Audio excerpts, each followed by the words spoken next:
재정정책을 통해서 돈을 뿌렸는데 그 돈을 들고 각 가게는 뭘 하고 있냐?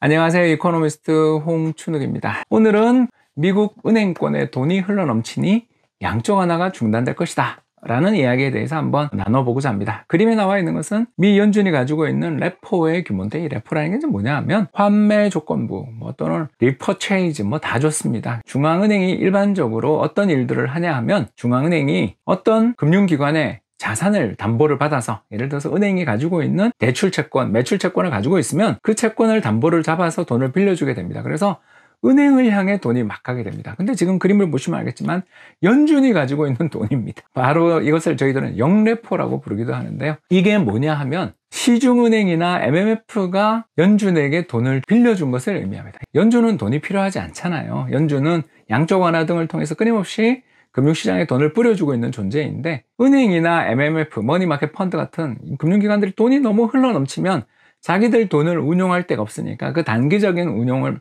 돈을 오히려 중앙은행에 예치를 하게 되는 일들을 하게 되는데, 그게 바로 연준의 레포 규모를 보여줍니다. 그래서 저 파란 선이 막 올라오는 시기라는 것은 중앙은행에 시중 금융기관들이 돈을 맡기는 시기다라고 해석하시면 되고요. 그만큼 시장에 돈이 흘러넘치고 있다는 뜻입니다. 결국 양적 완화라는 게, 중앙은행이 각 금융기관들한테 돈을 직접적으로 쏴주는 게 양적 완화인데, 양적 완화를 안 해도 될 정도로 시장에 돈이 많다, 이렇게 해석해 볼 수 있는 대목입니다. 그런데 그게 왜 이런 일이 벌어졌냐에 대해서도 알아볼 필요가 있습니다.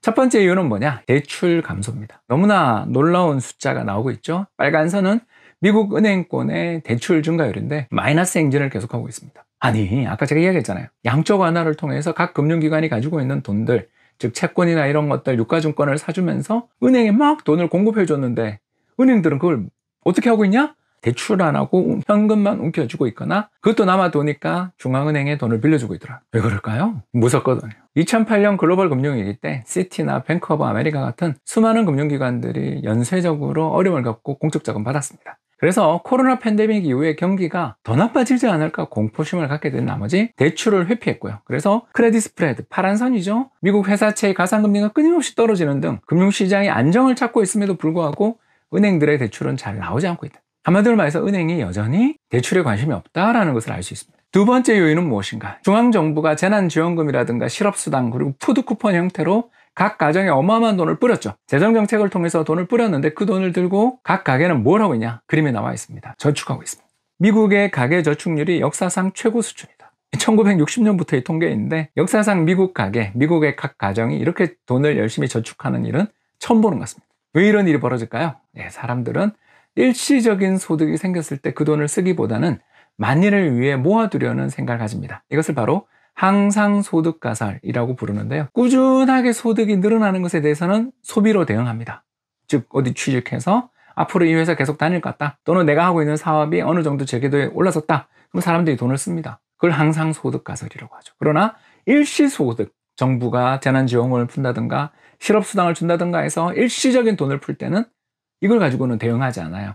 이 돈을 들고 어떻게 한다? 저축하죠. 그래서 로빈 후드, 한국어로 이야기하면 동학개미에 해당되는 어마어마한 자금이 주식시장에 유입된 게, 그럼 주식 투자도 저축의 일환이잖아요. 결국 금융시장의 참가자들 입장에서 놓고 보면, 야, 은행이나 MF에 돈이 많아서 이제 양적 완화 중단할 수 있겠구나, 이렇게 믿을 수는 있습니다만, 최근 은행이나 MMF 그리고 금융시장에 돈이 흘러넘치는 이유는 은행이 대출 안 하고 가게가 소비를 적극적으로 하기보다는 이 돈을 어떻게 쓴다? 저축하는 중이다. 그래서 금융기관에 돈이 흘러넘친다 라는 것을 알 수 있습니다. 그리고 은행의 대출 감소, 그리고 더 나아가서 가계의 저축률 증가, 모두 그렇게 장기적으로 볼 때 경제가 활성화되어 있고 건전하고 아름다운 환경이라고 보기는 어렵죠. 따라서 이런 여러 가지 요인, 은행이 많은 돈을 가지고 있고 MMF가 많은 돈을 가지고 있어서 이걸 연준에 맡기고 있다는 것만으로 양적 완화가 중단된다고 말하기에는 미국 경제 상황이 그렇게 녹록치만은 않다라는 생각을 하게 됩니다. 그렇다면 또 어떤 분들이 질문을 던지실 거예요.